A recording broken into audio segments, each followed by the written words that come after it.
Ladies and gentlemen, welcome back.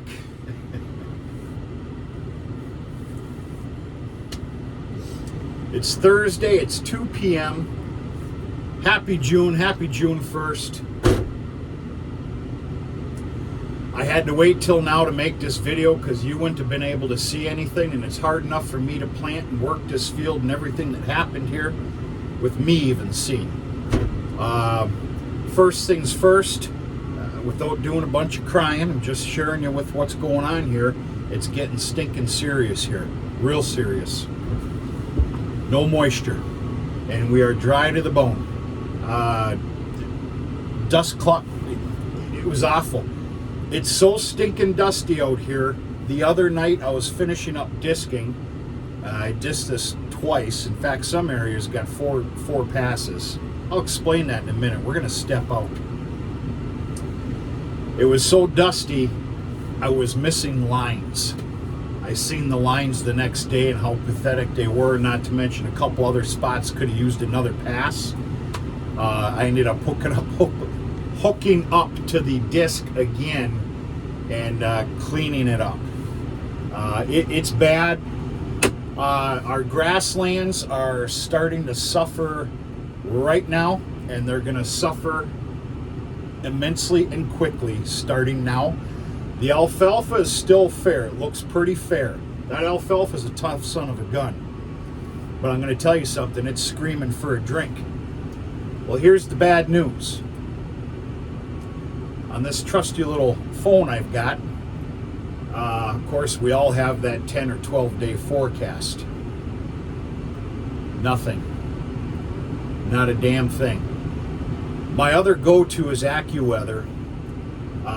There's a 60% chance of rain. I think that's what it said, like 15 days from now.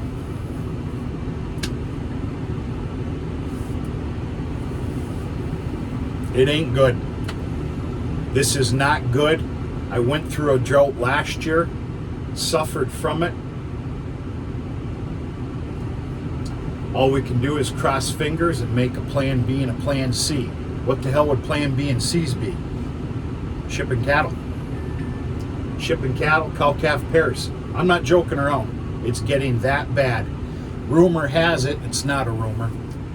There's some larger dairies up here that do put in a lot of peas and oats for green chopping. A couple of them have already discounted their peas and oats crops, gave it a light tillage and put something else in, or are going to put something in once we have a little moisture come this way. What are they putting in? Don't know. But already discounting June 1st and already discounting their crops. So that's that. Anybody out there that maybe says a prayer once in a great while,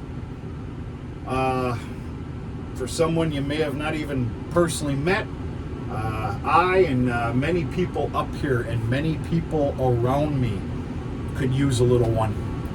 We need rain real bad. I've never seen it like this. I'm going to say this and only this, and then we're done with this story. If this is the price that we have to pay right now to not receive our common July drought, fine.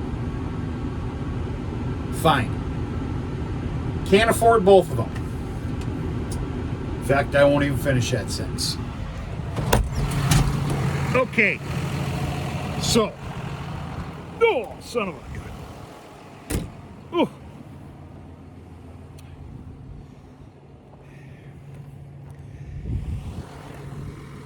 The keener eye that plants can see that I've got just a small little wedge there.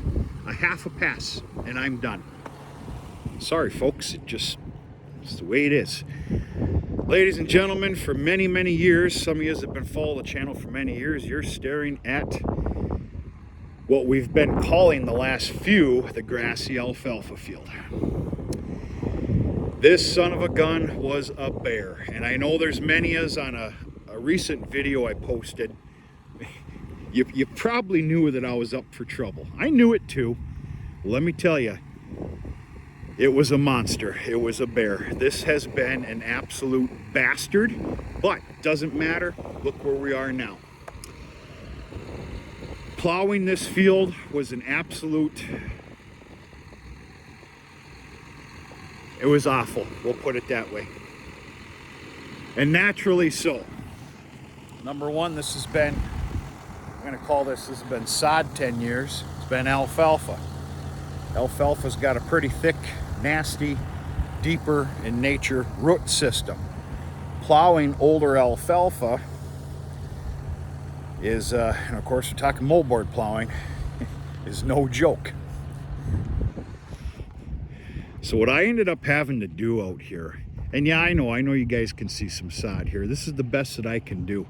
I worked the shit out of this property. Dad actually was the plowman here. I did take some passes the other evening, but immediately, I'm going to use the words, gave up, because I was either going to break the tractor, blow the tractor up, break the plow, or flip the tractor over. I said to hell with it. I ended up taking my disc, putting it all the way down safely. I didn't beat it up, and just breaking up the sod.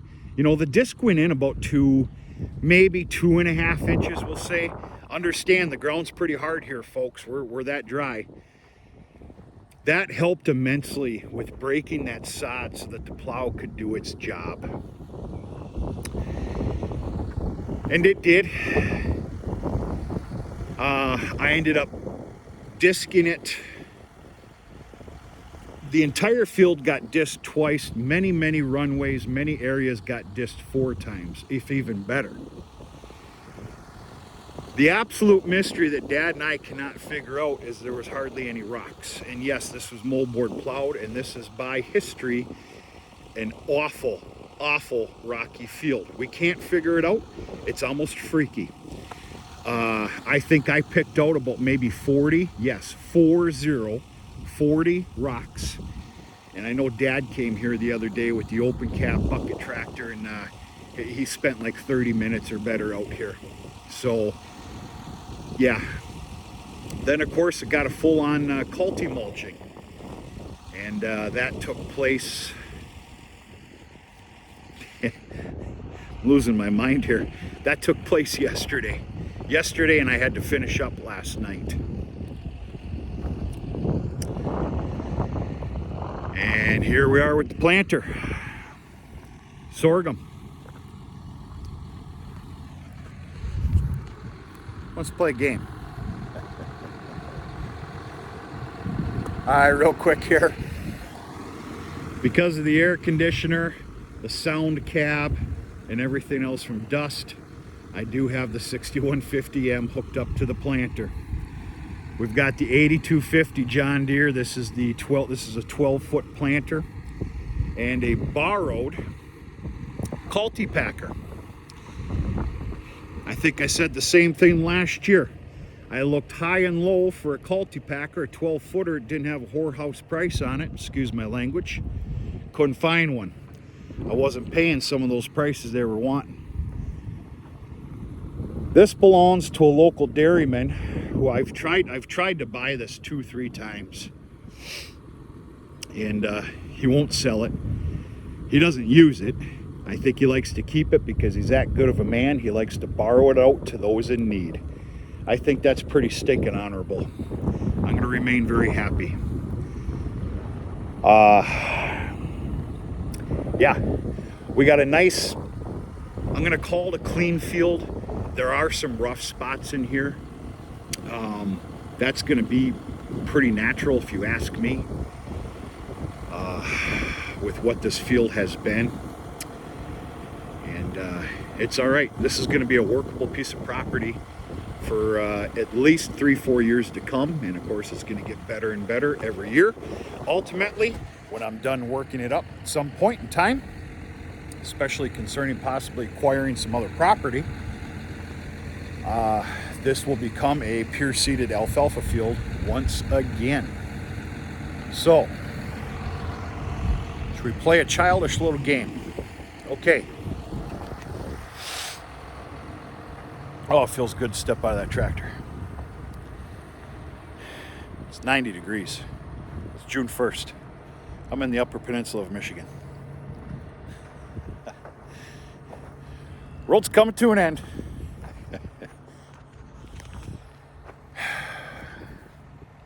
All right. We're going to have a first place and a second place. The winner gets a ball cap. It's either going to be a Ray's Feed Mill hat, or if I'm not mistaken, a Purina cap. You're going to get your pick. It's got my signature on it, which is worth about 2 pennies. The hat itself's worth about 15 bucks. Here's the game. And I just made this up. This is going to get complicated, so pay attention here. And you only have one guess. And trust me, I go through these. Okay. The closest person to all 3 of these questions, there'll be a first place and a second place. Number 1. How many pounds to the acre did I put my sorghum in? How many pounds to the acre? All right. Now I'm really going to ruffle some feathers here.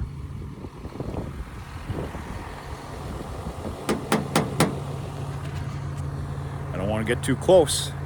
Some of you with a keener eye might be able to see. There's a product in the front boxes. What is it? And how many pounds to the acre am I putting it down at? So there it is. How many pounds to the acre the sorghum am I putting down? What is in the front boxes? And how many pounds to the acre is it going down at? Give me a break here. I just made this up. Here's the deal on these front boxes. And yes, I asked some questions first before I did it. I have an embarrassing amount of extra leftover seed in the shed.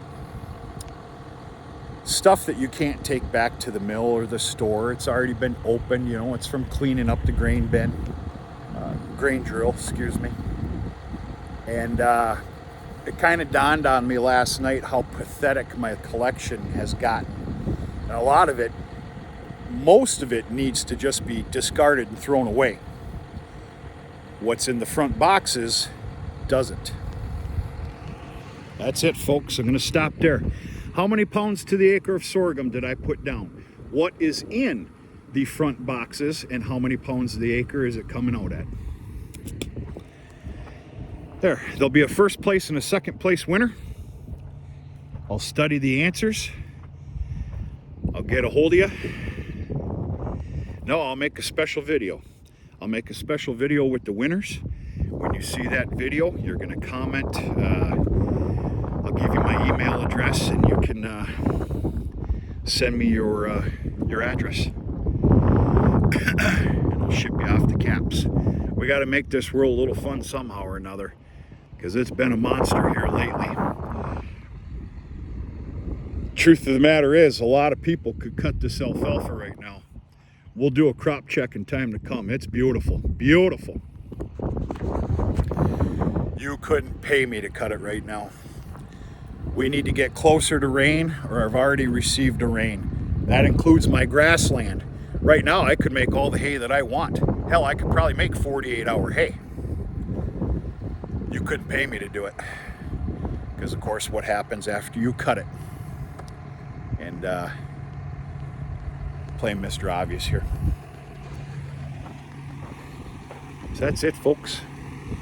I am going to let you go. I do have a laundry list of doings here yet today.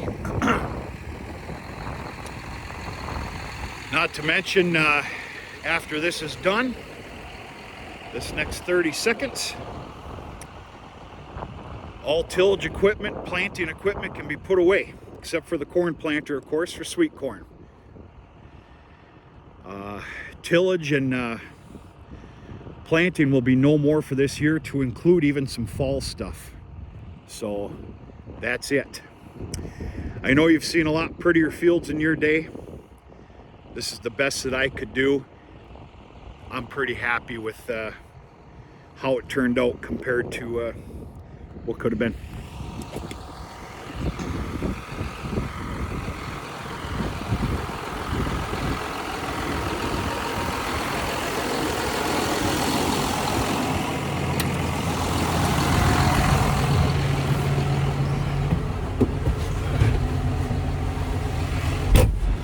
Whew.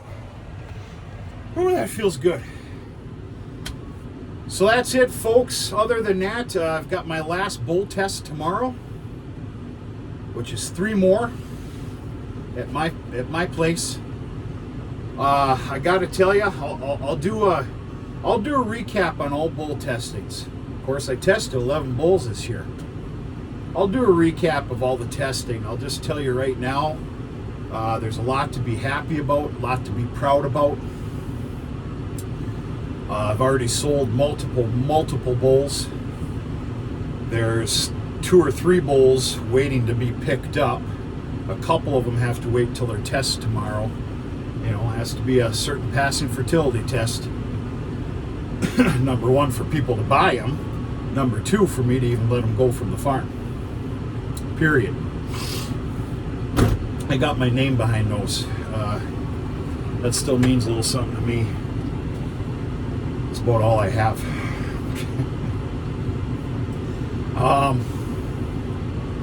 That's it. Other than that, I haven't put any of my vegetables in yet. You know, I got about 400 or 500 plants sitting waiting for me at the greenhouse. They're probably not too thrilled with me right now. Hopefully they understand that life has been very hectic. After this, I'm able to start getting at them. Rule of thumb up here in UP is garden planted Memorial Day weekend. Well, you know, we're only a few days surpast that, so no harm, no foul. And that's all I got. I got to finish this up, get my lazy ass in gear. We're going to talk to you sooner and later.